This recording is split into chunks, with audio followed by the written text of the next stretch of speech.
pull up with 10. One on one level again. Don't get the cake in the butter. I kinda like hustle the money all in. I'm in the town in the drop top coupe in the front of the trunk you can hit. Ain't all about how they want me to lose, but I'm due for a win.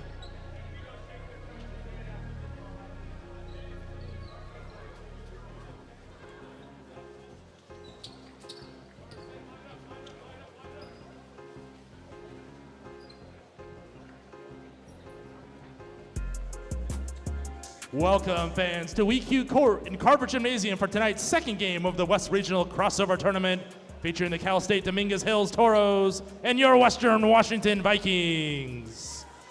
Since we already played the national anthems prior to the first game of this tournament, we're going to get right to meeting the student athletes and coaches for both teams. First, the visiting Toros out of Cal State Dominguez Hills from Carson, California. The starting fives announced by 12th season head coach Steve Becker. Assistant coaches are John Peterson and Jackson Casio. A 6'3" graduate guard from Oceanside, California, number 2, Jordan Hillstock. A 6'5" guard from Santa Fe, New Mexico, number 8, Alex Garcia. A 6'6" guard from Los Angeles, number 11, DJ Guest.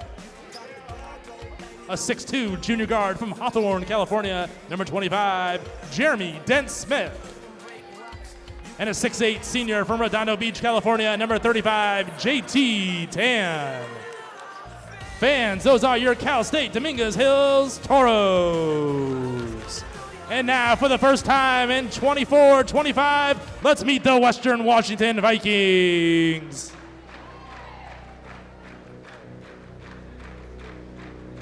A 6'5" redshirt freshman guard from right here in Bellingham, number 2, Grant Kepley. A 5'11" sophomore guard from Everett, number 3, T-John Sane. A 6'6" sophomore forward from London, England, Lewis Grant Holiday. A 6'8" junior forward from Elk Grove, California, number 22, Money Lott. And a 6'4" senior guard from Lorton, Virginia, number 44, Will Wilson. The Vikings are coached by head coach Tony Dominguez, assistants A.J. Albritton, Bob Halfstetter, Otavio Jude, and the manager is Ryder Cunningham. Fans, let's get ready for Viking basketball.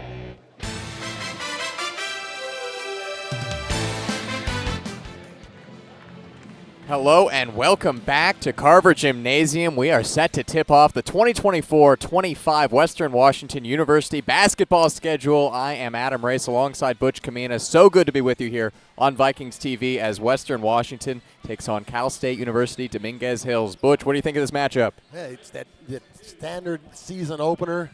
Two really solid programs. Dominguez Hills coming off one of the best years they've had in like the last 10 or 15 years. Really looking forward to this tonight, Adam. As we are set to tip off, it is Money Lott against DJ Tan, two players making their Division II debuts tonight. Money coming up from JUCO to play for the Vikings, and Tan coming down from D1 Lehigh. Vikings win the tip, and they will possess the ball to start this one out. Money Lott hands it off to the local kid, Grant Kepley. Kepley working against Tan, gets it to Lewis Grant Holiday for a 3, short. Taken by the CCA Player of the Year, Dent Smith, dishes ahead to JT Tan with the bucket. JT Tan, the transfer from Levi at 6'8", still able to run the floor very well there. 6'8", 275, that's a big man out there. Tough to guard. T-John Sane pulls up for 3. Can't get that one to go. Taken down by the Toros. 2 threes and 2 misses to start this one out for the Vikings. Another good dish by Dent Smith, but this time the finish was not there. Vikings moving quickly the other way, just like they did all of last season. That was the name of the game. High scoring. Lost some points on the defensive end, but they certainly put on a show. Grant Kepley drives in, and that will be his first bucket as a Viking. Good read. Saw that Tan was on him, and he had the quickness to go by, and a nice little banker. Grant Kepley, local kid down the road at Seaholm High School. Just around the corner even, right? Just around the corner, and after redshirting last year, getting the start today, his debut, and gets the first bucket of the game for the Vikes. Tan working in the paint against Money Lott. Swatted away by Lott. Rebounded by the Toros. Long shot by Dent Smith is good. So there's a story. a first-team All-American last year in 2 games career against the Vikings before that shot. 0 for 10 from three-point range. Western Washington completely shut down the Toros to start out last season, beating by more than 20. Toros went on to win their next 9 after that.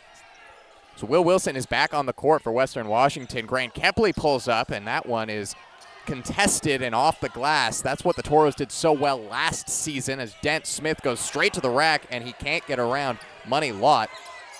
2 early blocks for Money Lott.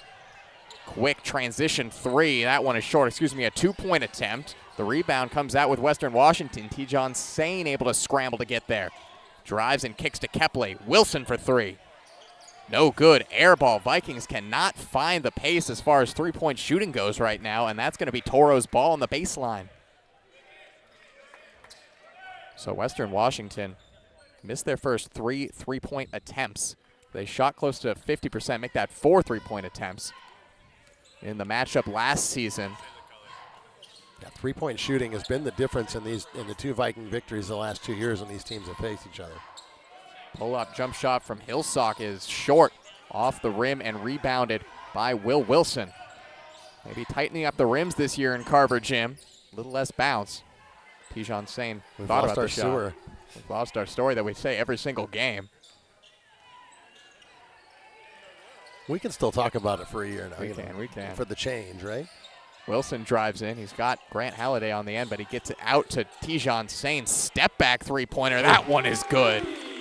We're going to get used to seeing a lot of that this season from Tijon Sane. We saw in preseason this offense is going to run through him a lot of the time, and that is the ability that he has. He was top 3 in the GNAC last year in 3-point percentage. Boy, the toughest of the 5 they taken is the one that went in.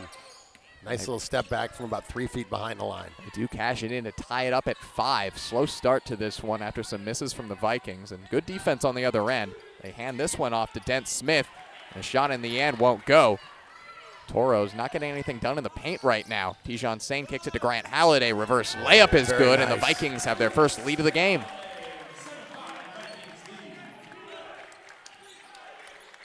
They've worked through the opening night jitters here a little bit. After a couple minutes, after those badly missed threes, seem to be settling down. It's going to be really interesting to see how this team develops. Such a young team with so much to prove. On the other end, this Toros team, full of experience. 4 graduate students in this starting 5.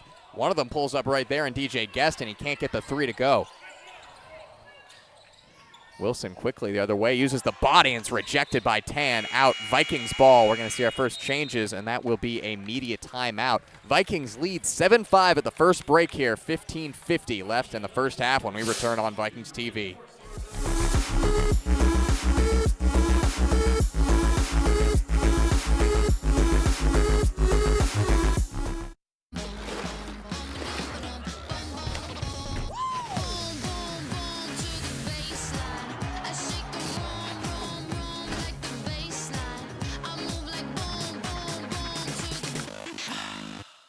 In NCAA Division II, community engagement is an initiative at all 25 national championships because student-athletes want to give back while competing for a national title.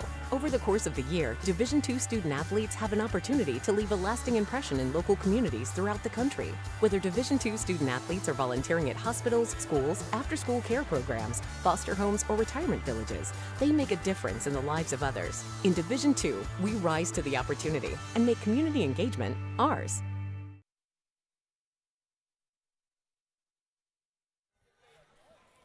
Welcome back to Sam Carver Gymnasium. The Vikings with an early 7-5 lead. These teams have met the last 3 years as part of this 4-team cohort here. Cal State Dominguez Hills won the first one. The Vikings have won the last 2, and 3-point shooting has been a big deal in that. Last year in a 81-58 victory, the Vikings were 12 of 22 from 3. Dominguez Hills just 1 of 20. The year before at Burnaby, a 94-69 victory. Dominguez Hills 4 of 20, Western 9 of 20. It's hard to even compare those two matchups as Money Lott drives in and he's going to draw a foul and go to the line. This is such a different lineup for the Vikings than last year. There isn't a single player on the Viking roster who played in that game 2 years ago. There are 4 or 5. Go back last year, just 4. Dominguez Hills if you go back 2 years. And even if you go back 3 years, Jordan Hillstock had a career-high 19 points that day. in a game that Dominguez Hills was down 6 in the last 3 minutes and came back and beat the Vikings. These are two teams that have been on a different path the last few years. Dominguez Hills building up to that real program breakout last year, the CCAA regular season champions. Vikings, on the other hand, a very renewed roster here in 2024-25. A lot of new faces, just 2 returning starters from their matchup last year. Just 4 players on this Vikings roster played in that game last season. As Money Lot is good on both from the free throw line. In the game, Alex Garcia, graduate student, hands it off to Dent Smith. And the crosser is Jaden Winfrey. Winfrey back to Dent Smith. Already hit a 3 in this game. He kicks this one back out to Winfrey. Dent Smith guarded by Grant Halliday. Had a great defensive year last season. Driving to the rack and scoring is David Cheatham, graduate student out of Los Angeles. That's a nice move. Through the traffic and the finish. They cut the lead down to 2.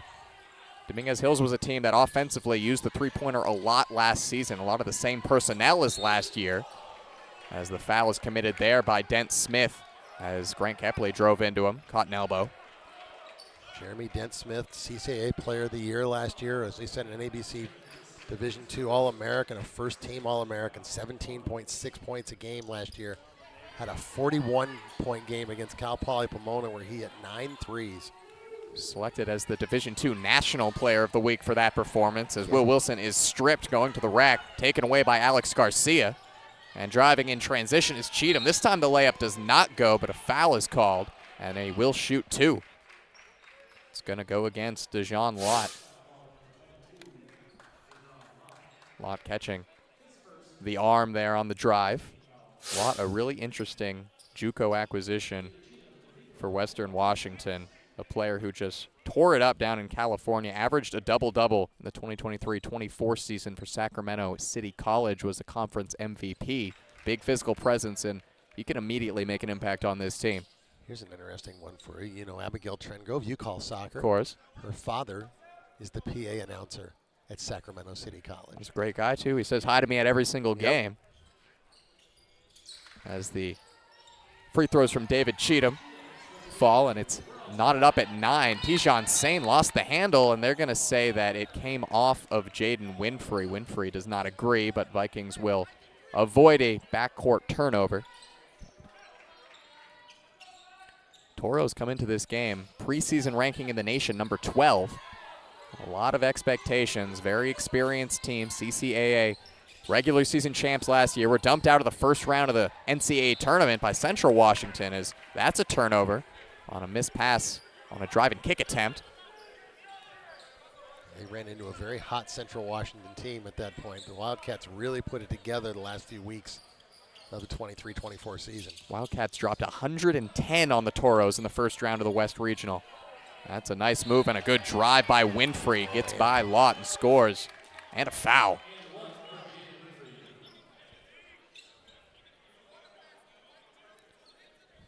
Winfrey coming off the bench early in this first half and immediately make an impact there on that drive. Played 18 minutes per game last season. Was top 10 in the CCAA in assists per game. Only a 53% free throw shooter last year, but he gets that one. And we'll get our first look at Garrett Levesque. Garrett Levesque comes in. Money Lot will come out. Levesque, another one of the transfers joining this program. This time a D1 transfer. He's coming from the University of Texas at El Paso. Also had previous experience at Tarleton State. As a foul is going to be committed there by Winfrey. Got too much of Grant Kepley on a drive, and the Vikings will take it from the sideline. There was a time when Tarleton State was a D2 program, and it seemed like the Vikings played them just about every year for about a 6 or 7 year stretch, either in tournaments here or in Vegas or wherever. One of the newest additions to NCAA Division I, as 2 players get in the air to try to contest the Will Wilson 3. He drives in for the mid-range and can't hit that. Scrambling for the rebound is Tijan Sane, as he got a lot of contact going up, and he'll go to the line to shoot 2. And there is nobody better on this court right now at shooting free throws than Tijan Sane. He shot 90% from the line last year. That was top 5 in program history. Just a hair under, and he gets to the line, shoots for it. You know, aside from the departed Kai Johnson, no Viking shot more free throws than Tijon Sane did, and you see it there. He's only 5'11", but he got into the traffic, got a rebound, and got to the line. He came in and you kind of thought he was the classic three-point specialist point guard, but as he got more and more playing time, more and more chances to run the offense, you saw that he has a real ability to drive in, draw fouls, and just finish without a foul as well. And, of course, you put the whammy on him. You said he talked about 90%, and he missed the first one. He hit the second at least. Yes. It's going to happen time and time again. 2-point lead now for the Toros. He's got to make his next 8 now, get to back, just because you decided to say that. A three-pointer there is missed badly and rebounded by Levesque. Sane actually did hit 8 consecutive technical free throws in a matchup against the Alaska Fairbanks last year. What a show that was, as Kepley drives in on a good feed from Grant Halliday, and he finishes to tie it up. I think Grant Kepley is going to be kind of a Swiss Army knife of a player. He's going to score a little, he's going to rebound a little, he's going to defend and distribute. A little bit of everything. These teams are working fast right now. The shot clock is not winding down all too often. That time, David Cheatham driving in. Quick bucket. Get the lead back up to 2. Vikings were one of the top teams in the nation in scoring offense last year, and right there, Sane showing off the quickness, that first step. They can't catch up with it, and he ties it back at 14. Cross by Cheatham through right off of Grant Halliday, who picks up a steal. Grant Halliday was such a good 6th man last year for Western Washington, has certainly earned this starter role. It seemed like he was a spark in a lot of late game runs as Sane pulls up from distance and leaves it short. I'm not going to be surprised if they let Tijon Sane take a lot of those shots this year, but it's not always going to work out from that distance. He has the ability to hit those. Ooh, speaking of ability. And on the other end, showing his ability to hit that kind of range, is Dent Smith. He's about a foot in front of the volleyball attack line there. As that'll be 6 points for Dent Smith, his second tray. Teams exchanging punches right now. Not too high scoring, though. Both trying to find their shooting form. Wilson tied up the baseline. Good turn and gets it in. So patient from Will Wilson. Just got the little fake, and it opened up that little path to the basket for the lay-in. Wilson, the Vikings' second leading scorer last year, behind only Kai Johnson, who is one of the nation's leading scorers. He'll be certainly stepping into a big offensive role this year, as it's another takeaway by Grant Halliday. He runs the transition. Euro step reverses just short. And immediately, transition.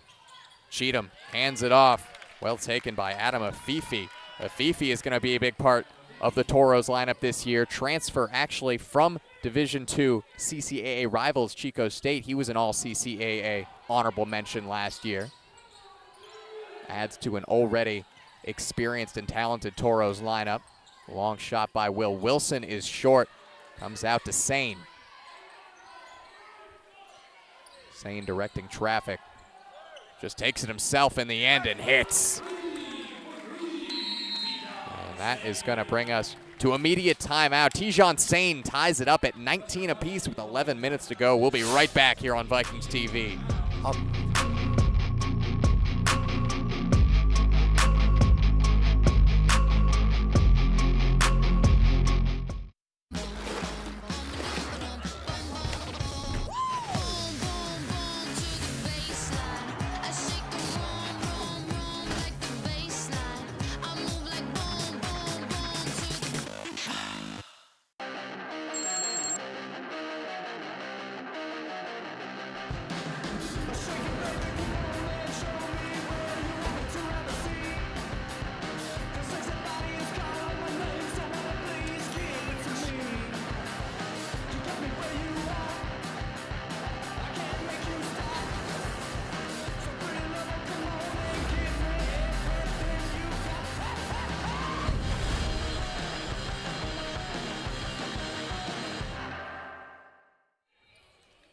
Welcome back in here to Carver Gym. 19-19 between Western Washington and Cal State Dominguez Hills. You see Will Wilson there getting a nice bucket. He shot 50% from the field last season, and a lot of that did come from three-point range. He was one of the top three-point shooters in the conference, but he has a solid mid-range game, and he can drive in, big body. It's a tough player to defend. That three-level game that they talk about is very much Will Wilson. So strong that if he gets any kind of lean on you at all, he's going to be able to get by. It's really hard to fight back. Nice touch in the mid-range, gets to the rim, and yeah, the 42% three-point shooting as well. So just a full package. I expect big things from Will Wilson this year. 16 points per game last year. Those numbers might be going up even more this season. As the Toros turn it over, the pass from Jaden Winfrey intended going to the paint towards Tan and did not get there. Didn't have a great angle, and Tan really didn't get positioned as much as maybe he would have liked, and led to the turnover. And we get the first look at Aiden Rice. Aiden Rice, freshman out of Beaverton High School down in Oregon, making his WW debut. Brother of WW soccer player Emily Rice as they get it off to Levesque, and he's off from three-point range. Tan tears down the rebound. Also getting our first look at Trevor White out of Attleboro, Mass. Right down the lane in transition comes Jaden Winfrey, and Tony Dominguez not happy about the bucket the Vikings gave up right there. Both of these teams running quickly. Aiden Rice takes it, hands it back to Sane. Sane, 9 points right now, leads the Vikings. They hand it off to White for three. That one is short. Vikings just cannot find it from three-point range right now. That makes them 2 for 10. Both of their three-pointers have come from Tijon Sane. So we look at this take from Jaden Winfrey. That's a good lay. Pretty move, isn't it? Somehow hooking that over the top of Grant Kepley, who did all he could. Oh, he used his body so well to protect the ball. Levesque hands it off to Kepley. 10 minutes left in the half as a foul is going to go against Jaden Winfrey. That'll be the second personal against Winfrey. And that will send him to the bench. Jeremy Dent-Smith returns. Dent-Smith tied for the leading scorer for the Toros right now with 6. He's hit both of his three-point attempts. Sane takes it, drives around Tan, and he got fouled by Tan going around. And Dominguez Hills really has not worked out that little high screen where Sane is going to his right. He's been able to turn the corner very easily twice now. He's one of the best players you'll find at turning that corner quickly. What allows him to draw so many fouls. Kepley looking to get it back to Sane. He does.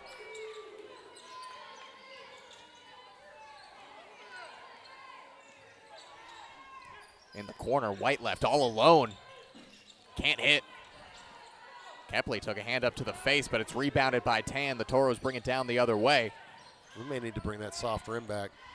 As Sane goes down, no whistle. They kick it to the corner. Cheatham, no good. And the rebound will be allowed to go out as Sane is shaken up from that shot he took. Shoulder up towards the nose, it looks like. He was looking for an offensive foul call, but did not get that. It will be Vikings ball. Off the team rebound, Will Wilson's going to check back in for Grant Kepley. Kepley coming out with 4 points, 3 rebounds, 3 boards, leads the Vikings right now, leads all players. As you said, Butch doing a little bit of everything. So he passes that out to John Solomon, University of Montana transfer. Are we going to get into the Montana State thing again here? We don't have to right now, if we have time. As a turnover in the backcourt, gets it back to Solomon, and he makes up for an earlier miss. Extends the CSUDH lead up to 4. Aiden Rice pass it off to Tijon Sane. You know, Butch, I was recently in Montana. I spent time in Bozeman and in Missoula, and I'll tell you which one I enjoyed more. It's not Bozeman. Let's drive in there from Rice, and that'll be an offensive foul call taken by Jordan Hillstock. Both lovely towns, I have to say, but got to have love for Missoula. Go Grizz. Oh, my, here we go. The Cat Grizz battle with a, when I get to basketball, a Western contingent now with Kai Johnson playing for the Grizz and B.J. Colley with the Bobcats. But, you know, I'll accept that your family associations lead you to be a Grizz fan, and it happened. Mine lead me the other way. So it's all love. And it's passed in here to Tan. Handed off to Dent-Smith. They get it out to Luke Lin, freshman out of Taiwan. Passes it back to Tan. Kicks it out. 3-point attempt is good. Jordan Hillstock. From Vista High School. He becomes the first Toro besides Dent-Smith to hit a 3 in this game. Wilson back on the court, passes it off to Grant Halliday. The Englishman. Kepley. Vikings in a 7-point deficit. Kepley fakes the shot, can't hit the mid-range at the end of it. Western Washington right now, 7 of 21 from the floor and 2 of 11 from 3. Yeah, Vikings have hit just one of their last 6 field goal attempts. Scoreless for the last 2.5 minutes. And Toros have been able to build up a 7-point lead, which is the biggest of the game. Yeah, correction, one of their last 7, so.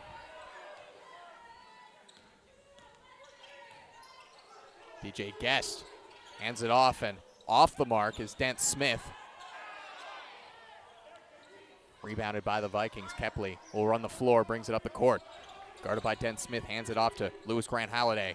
Makes a shot on Lynn, pass it off, and slammed in by Levesque. I was going to say they needed to get a good shot. They're not going to get a better one than that. High percentage right there from Levesque. That's his first points, a Viking. Lynn back to Tan. Vikings have done a good job of containing the big body of Tan. Dent Smith drives in, took Levesque with him, no whistle, missed the layup though, rebounded by Wilson. Bringing it up the court himself, in the corner. Kepley traveled and took a shot at the end of it from Dent Smith. Neither him or Kepley heard the whistle quick enough, went up for the lay, and looks like he caught a hand up near the face. He'll get back up, no worse for wear. Dent Smith immediately seemed apologetic after that, as that will bring us to immediate timeout. Western Washington trail by 5 when we return here on Vikings TV.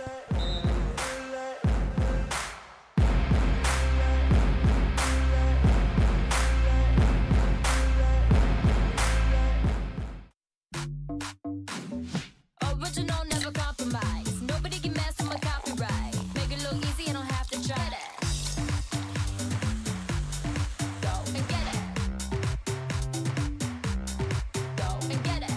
The legacy began in 1973. That was the year NCAA Division II was born. And since the very first day, our division has shaped generations of student athletes with a true sense of academics, athletics, and community. That is 5 decades of graduations, championships, teamwork, and personal development. 50 years of shaping student athletes into world-class leaders. NCAA Division II. Our division, our legacy. We'll welcome you back to Carver Gymnasium. Vikings trailing by 5 against Cal State Dominguez Hills Toros. Referees right now taking a look at the monitor as Grant Kepley took a little shot after the whistle. I'm going to guess they're going to look to see if that was a flagrant, even though it was, it was after the play, for one thing. I mean, I don't think there was, from what we saw, there didn't appear to be intent. It looked like 2 guys still just playing. But even in the context of open play, and even if the whistle hadn't blown for the travel call, it was still a move that you might look at anyway, the way Kepley went down. It was a rough foul. He caught a shot up near the face as the referees now come together to discuss it. It's Western Washington right now trying to find their shooting form. Just 36% from the field as a team as it stands. Dominguez Hills, a couple ticks under 50%. They're at 47% shooting as a team. They've hit 3 of their 7 3-point shots. Vikings shot very well in the season opener last year as a team, and especially from 3-point range, as we've discussed, and really shut down Cal State Dominguez Hills on the other end. As a team in that game, they limited Dominguez Hills to just 36% shooting in a game that they just ran away with, and it hasn't been the story here, but we have a close one between Western Washington, a young team trying to find their footing and prove themselves, and the Toros, who are established and expected to make noise in D2 this year. You've got one team that is very experienced. They've got so many guys, and it's not just that they're experienced. Guys have been here forever. You know, Alex Garcia is a 7th-year senior. He was a really good player his first couple of years in the freshman of the year in the CCAA way back in 2018-19, a double-figure scorer the next year, and then COVID hits, and then he goes through 2 years. He plays a total of 5 games, gets both years back, and then returns last year. A couple other guys missed seasons last year. Hillick missed last year with an injury. And so, okay, so we'll interrupt the story. They have a set foul to Jeremy Dent Smith for the contact on Grant Kepley after the review. So Because it's a technical foul and not during play, the Vikings can have anybody shoot the free throw, and Will Wilson will step to the line and shoot the technical fouls.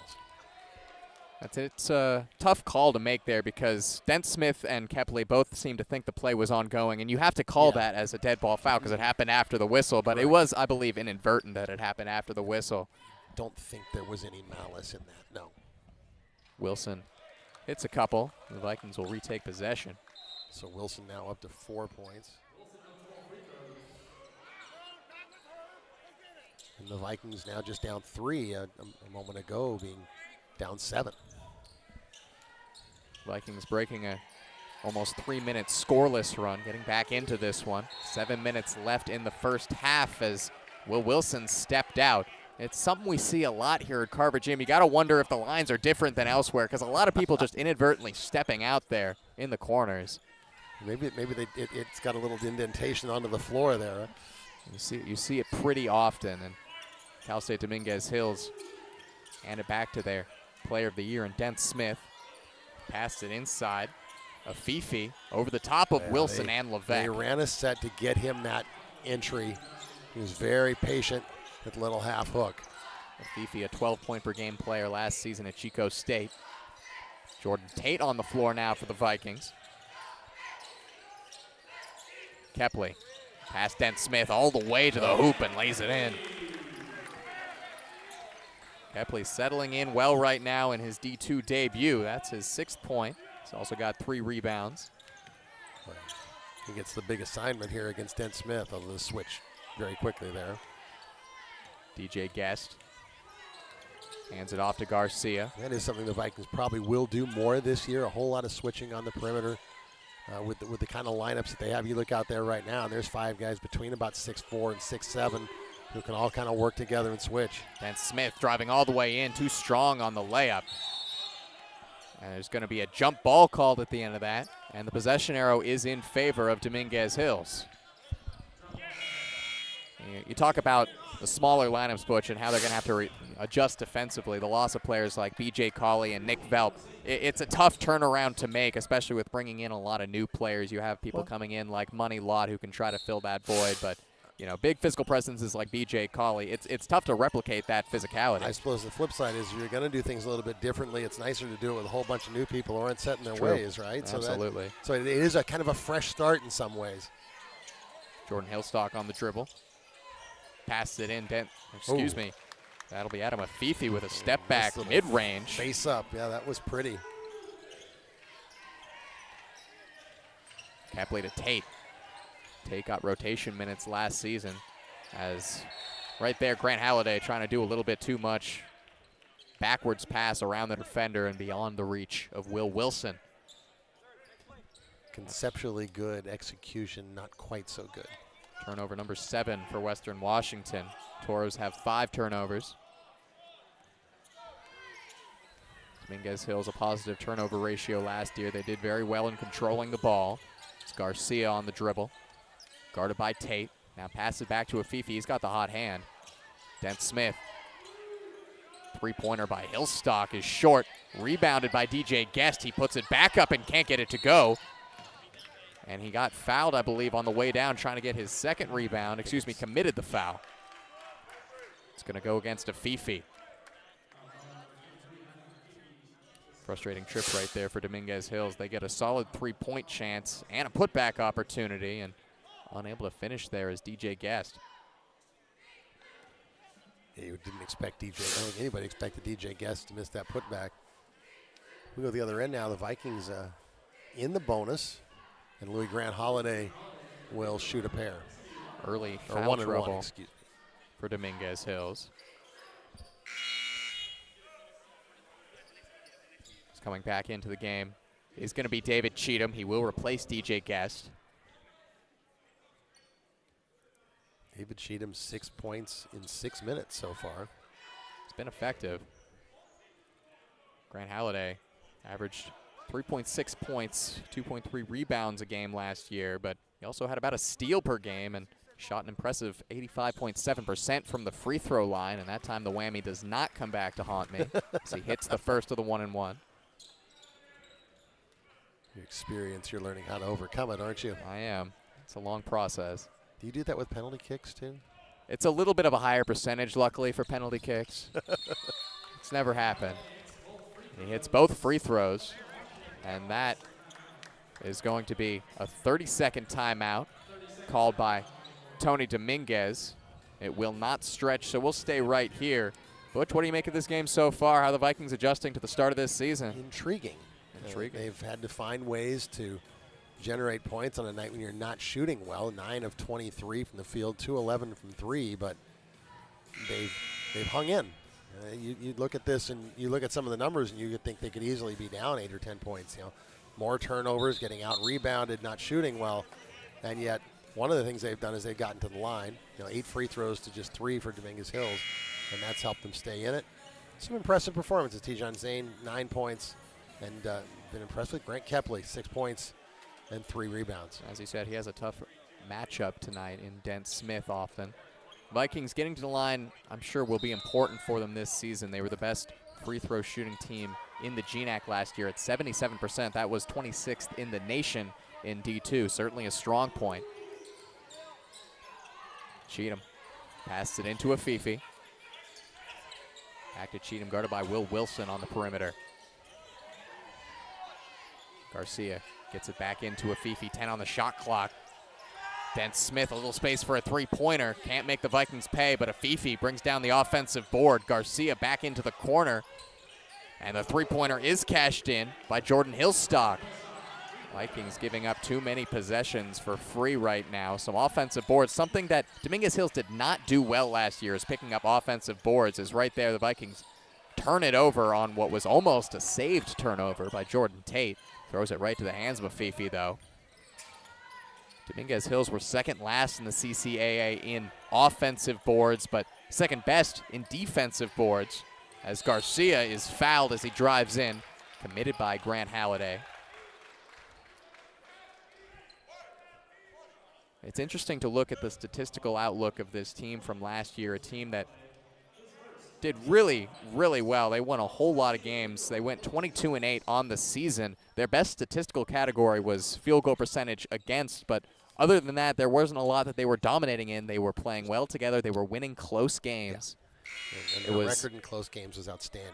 8-0 in games that were decided by 5 or less points until the postseason, actually. Their first loss in a close game came against Cal State LA in the first round of the CCAA tournament, and then go on to get blown out by Central Washington in the first round of the West Regional. As we've said, that was a red-hot Wildcats team coming off a GNAC tournament title.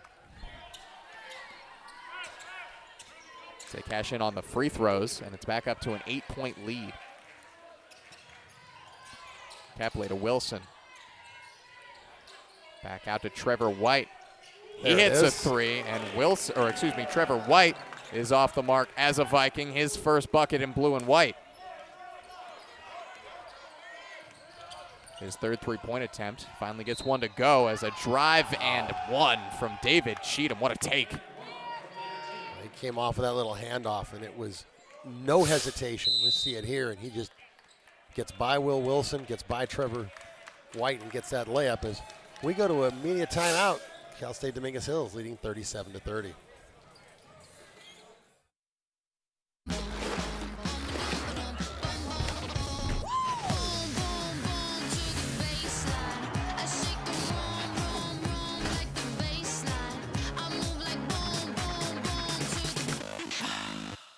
The Teaching and Learning Academy is an organization that's housed in the library, and it's where people come to have conversations. They deal with serious issues that have emotional impact in ways that are typically not found in a class. We've talked about diversity and inclusivity on our campus and in our community.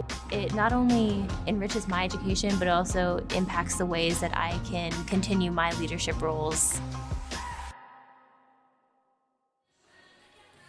Welcome back to Sam Carver Gym. See the Viking bench there. Tony Dominguez in the midst of that huddle. His 12th season now, a career record of 214 and 115. And of course, a long record, almost 2 decades as an assistant before that. So very much a fixture here. Dominguez actually picked up his 200th career win as the Vikings head coach in the season opener last year against Cal State University Dominguez Hills. Trying to repeat the feat right now, but the Toros giving the Vikings a tough first half right now, up to a 7-point lead. They've led for the majority of this game. As Cheatham goes to the line, he's had a good first half so far. 8 points on 3 of 4 shooting. He's hit both of his free throws so far. Coming off a medical redshirt season last year. Trying to finish off the three-point play. I think they've got 3 or maybe even 4 guys who medically redshirted last year. He did. Hillick did. Solomon did as well. And then Garcia had 2 medical redshirts the 2 years before that. It's a pattern within this team, and the good thing about it is they come into this season as a very experienced and a bit of an older team. Or a lot of an older team. A lot of an older team. Sane kicks it to the corner. Grant Halliday for 3, short. Tipped by Sane and rebounded. That's something that Tijon Sane impressed with last year. Not the biggest player out there, but he can get some boards. Knocked it to open space and went and grabbed it. Grant Halliday, another corner 3, once again leaves it short. Once again rebounded by the Vikings. This time they get it to Sane for 3. Third time's the charm. Tijon Sane has 3 of the Vikings' 4 3-pointers in this game. He's 3 of 5. Fifi, guarded by Trevor White. Gets it in to Cheatham. Cheatham's got the hot hand, and he continues. That's nasty. It's up to 11 points now. A quick hop with the fall away. That's a really pretty shot. Sane going right down the other way. He's got 12 points, leads all scorers. Kicks it to Grant Kepley this time for 3. That one is left short and rebounded by a Fifi. Boy, and the other thing about that possession was they did it with a Fifi in the high post as the entry guy, so you didn't get a lot of height down there to defend it. As Grant Kepley goes to ground in some pain off a drive from Dent Smith. It looks like he may have hit his head on the court as he went down. He'll get back up to his feet. And I believe that it's going to be an offensive foul, so Kepley rewarded for a little bit of pain.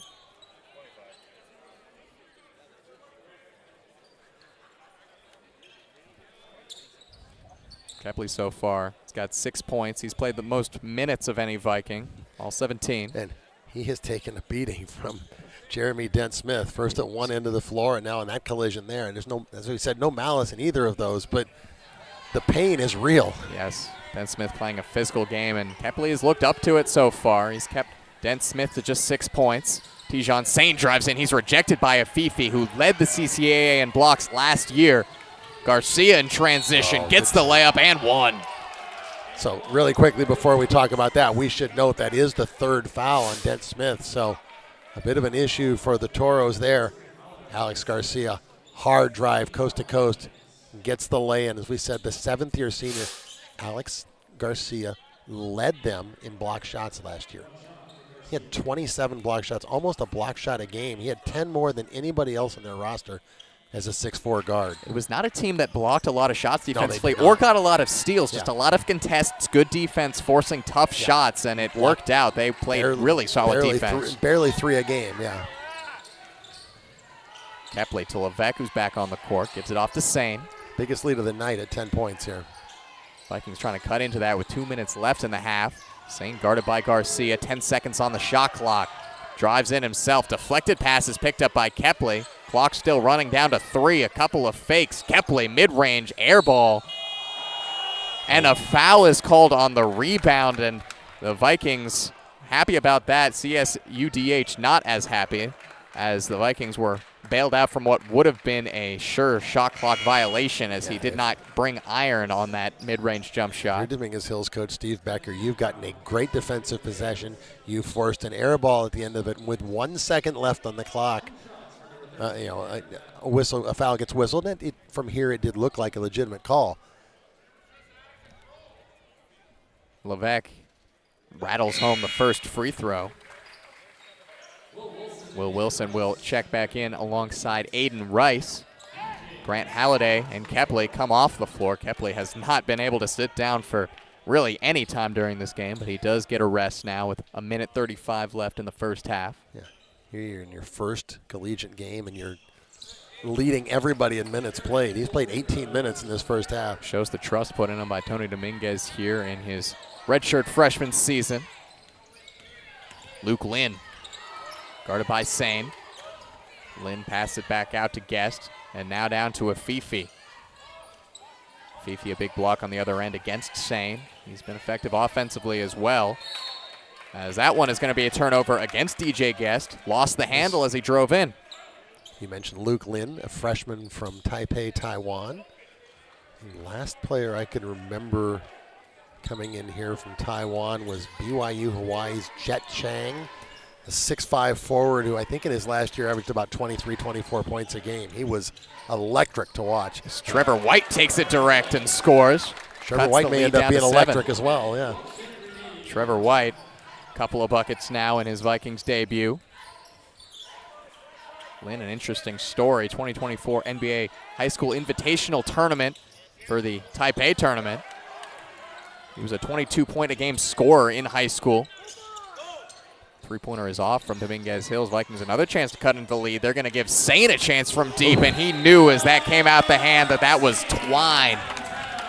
And that will lead to a timeout. That is Tijon Sane's range when you leave him open, and he made no mistake right there to cut the lead down to 3. 15 points for Tijon Sane with his 4th triple of the half.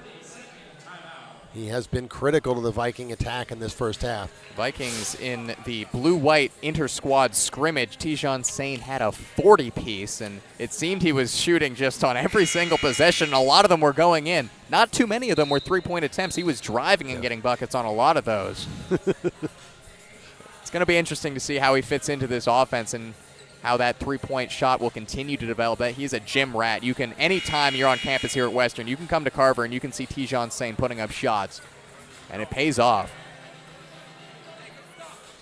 It's kind of interesting. Will Wilson only 1 of 5 from the field, but 4 points, 4 assists, 4 rebounds. Wilson, nice who was balanced effort, big-time scorer last year for the Vikings. Yeah, definitely a more balanced effort here today. Vikings losing one of their big stat-padding role players in Nick Velp last year. See where that gets made up. We've got about a 5-second differential in the game and shot clock here. So Dominguez Hills will work it down as late as they can. Lynn by the horn of the Viking logo. And back in towards Hillstock. Highly contested shot. And Levesque comes down with the rebound. 8 seconds to go in the half. Vikings taking it quickly with Aiden Rice. Transition 3 by White. Yes! Wow. And that will do it for the first half. White ties it up as the buzzer goes. 43-43. Just a huge chain of events there. You go from being a possibility of going down 6, instead you're tied. That's a huge swing for Western Washington. A defensive stand as the clock was winding down. A good find by Rice. And nothing but the bottom of the net from Trevor White. That is his first three-pointer as a Viking as we go into halftime. 43-43. We'll be back in just about 15 minutes here on Vikings TV.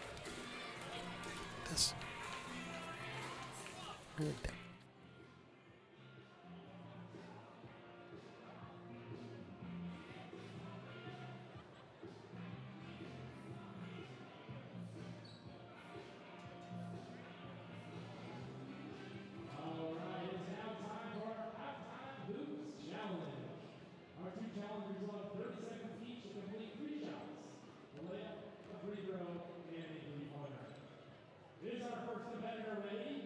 Give you a little wave.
Hello and welcome back to Viking basketball on Vikings TV right here from the WECU Court in Carver Gymnasium. I am Aiden Rice alongside Butch Kamena, the encyclopedia. Butch, 43-43, an exciting end to that first half. Take us through that one. Let's look at some of the numbers here.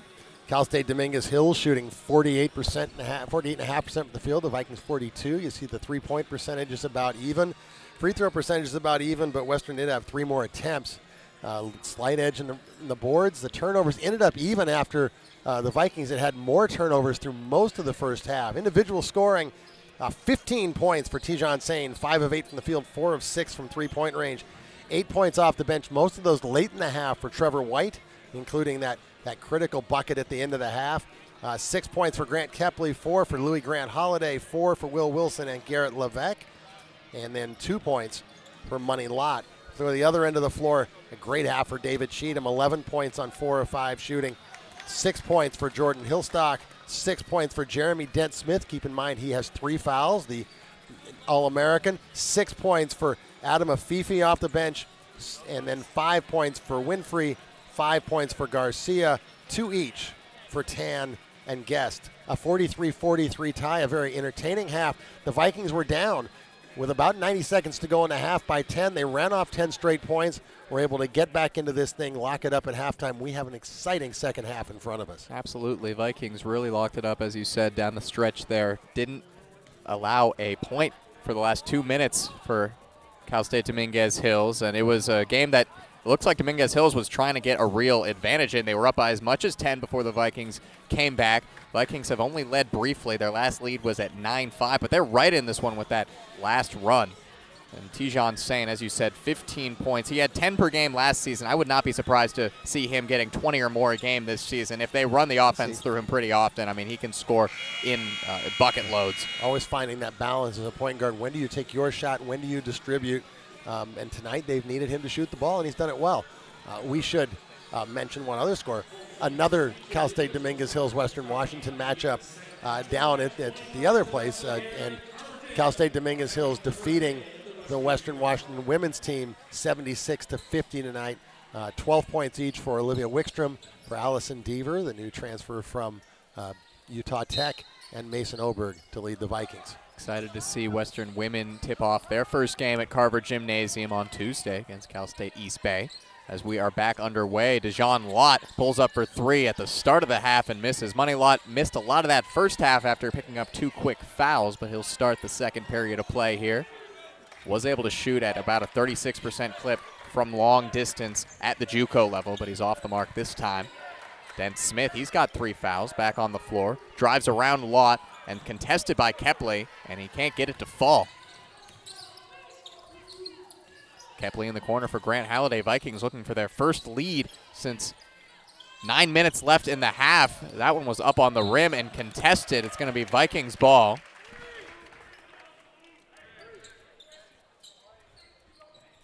.45 left in the first half was the last time the Vikings led this game. Right back in it, though. Tijan Sane will inbound from the baseline. Shot clock reset to 20. Up to Lott. Money Lott working on Tan. Gets it to Grant Halliday. Will Wilson fakes a three-pointer, drives in, and gets it to go. He's so strong. If you get him off the floor on a head fake, you just are not going to be able to stop him all the way to the rim with a layup. He's talked about using the body, using that strength effectively, and he does it at such a veteran level as Tan gets a nice dish from DJ Guest and finishes. 2 nice post players in Tan and Afifi to rotate. Both of them good size, good skills, very efficient. Both of them additions starting for Dominguez Hills for the first time tonight as Will Wilson pulls up. That's a long 2-point shot that he gets to fall. We were waiting to see Will Wilson get going in this game. That's just his 8th point, but he's got 2 in a row as a quick transition 3 by Jordan Hillstock is way off and rebounded by Dominguez Hills. Rejected by Money Lott as Dent-Smith tried to drive in on Kepley. Out, Dominguez Hills ball. So Money's played just a little over 7 minutes. That's already his 3rd block of the night. He's just racking up blocks at the JUCO level. Over 2 per game for Sacramento Community College. He was a force on both ends of the court in California JUCO, the CCCAA. Wow. Into the corner. Three-pointer from Garcia is cash. And that will give Dominguez Hills back the lead, 48-47. Hand off to Tijon Sane, scoring leader in this game for both teams. Lott, another three-point attempt, and that's not falling right now for him. Rebounded by Garcia. Tan in transition. Lott got back on defense and contested that one, came up with nothing but air. Kepley trying to round the corner. He was stripped away by Dent Smith. Both ends of the floor, guys are attacking the rim thinking they're going to get a call, and they're not getting it. They're just letting them play. Both of these teams can't find the bottom of the net right now to start the second half as that three-pointer's off by DJ Guest. Both teams one of their last four. Sane trying to change that, and he does. 18 now for Tijon Sane. That is his fifth three-pointer already.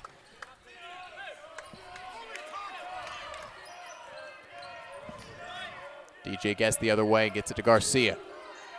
Back to Guest. Kepley switches onto him, wanted a foul, didn't get it. Layup was short, and Lott came down with the rebound. Money Lott standing at 6'8", but the reach on him is ridiculous. The reach of a much taller player, as the foul's going to be committed there. Vikings will go to the line, try to extend a current 2-point lead. So this is a 17-5 run for the Vikings from about the minute-and-a-half mark of the first half. Tijon Sane has hit 5 of his last 6 trays. As a team, Western Washington 3 of their last 4. And they will say he was not in the act of shooting. He was fouled on the floor, so the Vikings will trigger on the baseline with Will Wilson. Options on the floor are Lott, Grant Halliday, Kepley, and Sane. They get it to Lott. 16 on the shot clock. Driving in on a Fifi. Turnaround jumper. Mid-range is good. Shot. You tell I like those little post-ups. With the reach that Money Lott has, I mean, that's about an unguardable turnaround jump shot. And Adam Afifi's is solid a post defender as you're probably going to find in D2 on the West Coast, and he put it over him anyway. And Afifi comes up short on a jumper of his own on the other end. Kepley in transition just gets it to Sane around the reach of Dent Smith. Sane from the free throw line can't get the roll.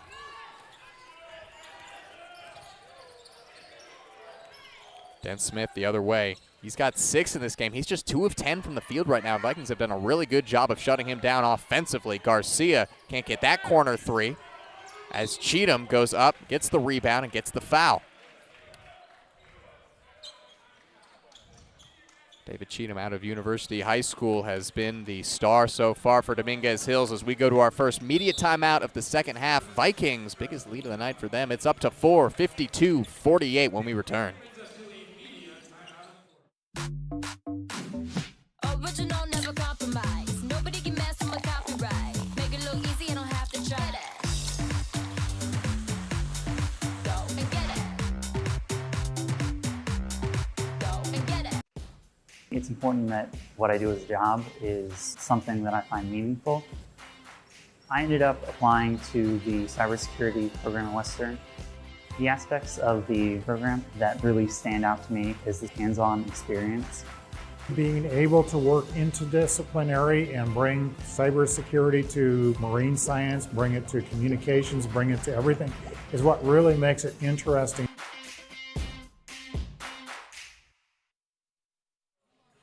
Welcome back to Sam Carver Gymnasium. Vikings leading 52-48. You see the Dominguez Hills bench, and somewhere in the traffic there is head coach Steve Becker, now in his 11th year. A career record of only 101-134, but he took a program that was in disarray in the middle of the 13-14 season and has built it up. And last year they had one of their best seasons ever with 22 wins. Steve Becker played at Monterey Bay as they went into D2, played in this gym November 19th, 2007. Oh, my goodness. I dug it out. And the Vikings had I cannot claim that I actually remember this game, though. Okay. An 87-75 win for the Vikings. Ira Graham led the Vikings with 32 points, a blast from the past. Ira Graham and I went to the same junior high school in California. If you had pulled that statistic out without have written it down previously, I would not have been surprised. I can't even say I remember the game, but I do remember Ira Graham. Ira Graham was a 6'1" guard from Ontario, California, or Fontana, excuse me. Went to Cucamonga Junior High, as I did, and was a prolific scorer. No better wealth of knowledge than Butch Kamena. Excited for another season of it here. If you hang around long enough, you know. As Lott gets the roll. He's shooting well right now. He's let it fly on a number of occasions here in the second half. I believe he's taken the majority of the Vikings shots, and it's working out right now as they build the lead up to 5. Soft touch on that one. Ben Smith to Afifi, fakes the handoff. Guarded by Lott. And this time they try to get it on the up and around, and Cheadle's going to have to, is going to get it back to Jaden Winfrey. Afifi will try a three-pointer, and he's off. Board's taken down by Kepley. Afifi is now 0 for 3 from long distance. The entire Dominguez Hills bench yelled travel when Will Wilson did a little head fake. Vikings beneficiaries of the call, though. No whistle. Kepley passes it off to Money Lott. As he's going to be called. It's going to be a defensive foul. A block will go against Dominguez Hills. I believe that is. If that's Dent Smith again, then he's in some real trouble. That'll be 4. That's his 4th. He just feels like he can't get a call tonight. A couple weird ones involving Kepley, and he's then unfortunate, this one here. Unfortunate to pick up the call on the technical, although it certainly was a foul. It wasn't one he meant to commit. And, 4 for the defending CCAA Player of the Year. That's a tough loss right now. 4 fouls with 15 minutes left in this game. It'll be interesting to see how Steve Becker uses him, and if he spots him a little bit or if he waits for an extended period of time to bring him back. Lott off the inbound, kicks it to the corner. Grant Halliday, back iron and out. Ahead to Afifi, running hard in transition, draws the foul. Will Wilson is going to pick up the call there. Well, you see why he was a double-figure scorer at Chico State last year, and honorable mention all-conference pick in the CCAA. Afifi had a 31-point game last season and went along with 8 rebounds and 3 steals. That was against Cal State Monterey Bay, a performance in which he went 10 for 13 from the field. He also had 12 points, 8 rebounds, and 4 blocks against GNAC opponents MSUB, the NCAA tournament. It would be, I don't get the sense we're going to see it tonight. It would be interesting if somewhere along the way this year, Dominguez Hills tries to play those 2 big guys together at all. Now, the game is obviously moving away from that sort of thing, but it would be, Afifi's mobile enough to play out on the perimeter. Oh, good block. Kepley went in there and tried to do it all himself and was rejected. There was 3 black shirts around him. I believe it was Cheatham who got there, as Cheatham on the other end. Another really nice lay. David Cheatham is on fire. He missed last year, but was a 9-point-a-game scorer the year before, and he's showing it tonight. He's up to 12, and most of them have been spectacular. Cheatham has only missed 1 shot from the field. Wilson pulls up for 3. That one won't go. That's a shot that just hasn't been falling for anyone besides Tijon Sane tonight as far as Western Washington goes. They get it here to Sane, and he's fouled going around Jaden Winfrey. Once again, we see that quick first step create a foul. So just to amplify that, Sane 5 of 7, Trevor White 2 of 4. The rest of the Vikings 0 for 11 from three-point range. Trevor White is back on the court right on cue. Kepley on the inbound. Double high look here. Levac back on the court as well. Gets it to Wilson in the corner. Wilson out to White. White finished out the first half strong. Hands this one off to Kepley, who barely missed a second in the first half, and he hits a mid-range. I'm sure he's a freshman. Kepley, 8 points. You knew coming in that he was going to be one of those players who just has the confidence and experience right off the bat. He was such a leader at Seaholm, a team that competed at the state level. And the redshirt year allows you to bulk up a little bit and adjust to things, but he looks like he's in his 3rd year out there. And we should note a lineage for Grant Kepley. We know about his aunt, the women's basketball coach Carmen Dolfo. His mom was a women's basketball player here, and dad was a very good soccer player, Dale. His older sister Gabby on the volleyball team. Exactly. Trevor White committed the foul on DJ Guest, who's at the line. He misses the first. Dominguez Hills shot well from the line last year, around 75% as a team. And tonight they are now 11 of 12, as that miss by Guest was their first of the night.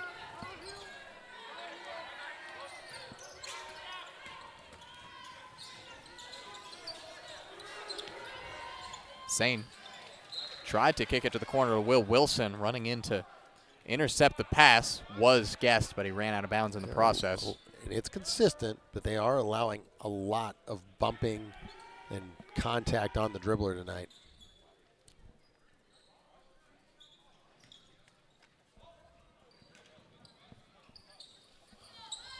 Levesque off the inbound. D1 bounce back, gets it to Kepley. Kepley, another bucket for the redshirt freshman. He leads all players in minutes on the floor right now, and he doesn't look like it. He looks fresh.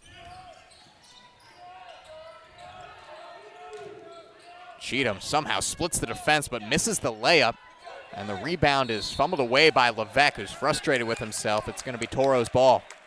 Vikings still holding on to this 4-point lead.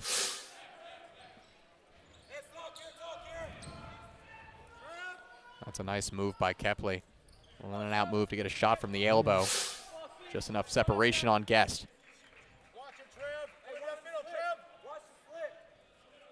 Was an offensive rebound that was lost out of bounds by Levesque, so the shot clock resets at 20.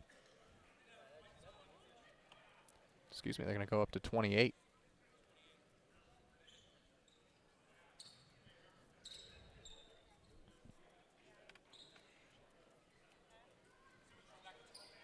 They're going to go back to 20. They are going to go back to 20. They go with the decision of the table. I think that did draw iron and wasn't really possession after, so. The best table crew in the nation right here. They don't get it wrong there. Wow. David Cheatham, hands off to Winfrey.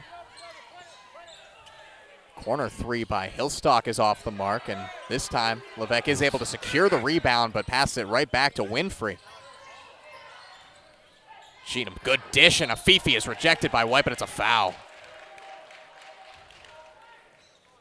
White got up on that one, but he got too much hand.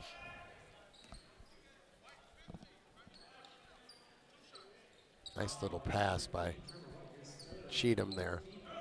It's a really nice find to a Fifi. He's 2 of 2 from the line so far tonight. You should note, you can almost see them if the referee would step out of the way. David Cheatham has the goldest shoes I have ever seen on a basketball floor. Look good, play good. Oh, man, those things are quality. I didn't take you for much of a sneakerhead, Butch. I'm not, but those are impressive. You have an appreciation. Fifi for the second shot.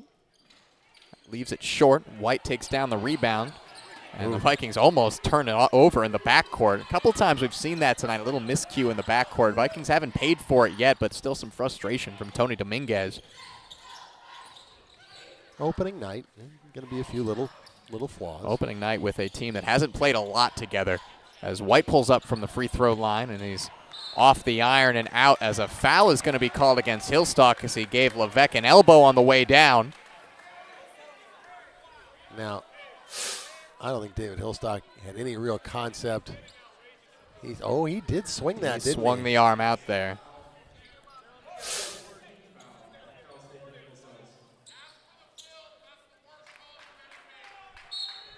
But it was not an elbow. It was just the outer part of the wrist, basically. So, Sane, a little floater, battled for by Levesque, and they're going to say Toros' ball on the end line as Levesque dribbled it out.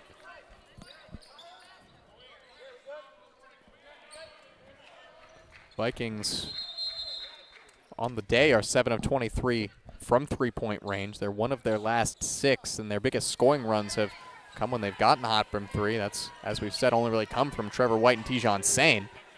As a quick transition mid-range shot is taken and missed as Kepley took another shot. That's the 3rd or 4th he's taken as Cheatham checks in with another 3 points. He's up to 17 now.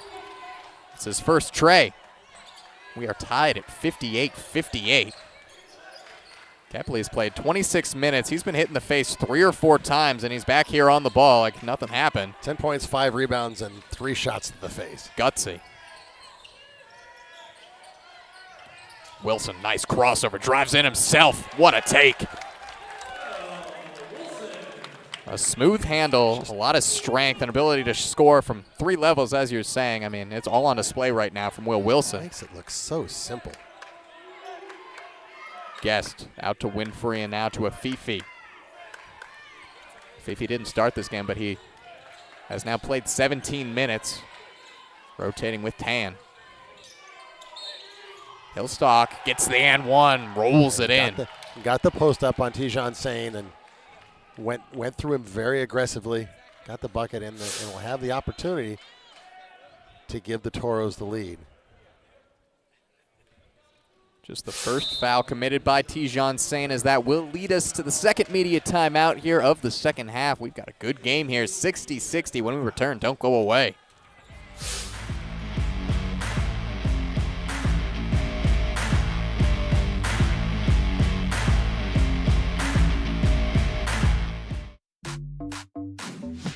Original, never compromise. Nobody can mess with my copyright. Make it look easy, I don't have to try that.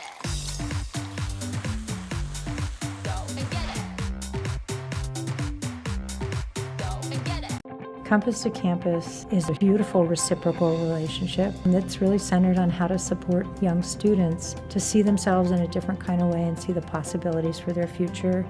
Allie was one of our first mentors. A lot of people have believed in me along the way, Allie being one of them. She's always inspired me. Now I'm at Western, actually going to college. It's changing lives for the young students that we work with, and it's changing lives for the mentors who work with them.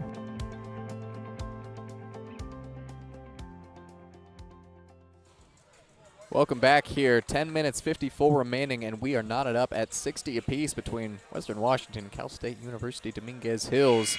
Opening night of 2024-25 for the Western men's basketball team and women's basketball team on the road, both playing Dominguez Hills. We look around the GNAC. Scores from non-conference play. St. Martin's defeating University of Hawaii at Hilo 74-69. Western Oregon over Monterey Bay 89-88. And MSUB beating Westmont College 79-75. Simon Fraser falling in the earlier match today against Cal Poly Humboldt. Still a good start for the GNAC, and as you get later in the year, if your conference can run off a good record, it helps all the teams in your conference with RPI and all of those things. So you kind of root for everybody in your conference until Christmas, and then they become the enemy again. As Will Wilson drives in, goes up and leaves it short. Rebound is taken by Jaden Winfrey. GNAC sent 2 teams to the tournament last year in Central Washington and MSUB. Make that 3, I believe, with St. Martin's. St. Martin's, who spent some time ranked in the national top 3.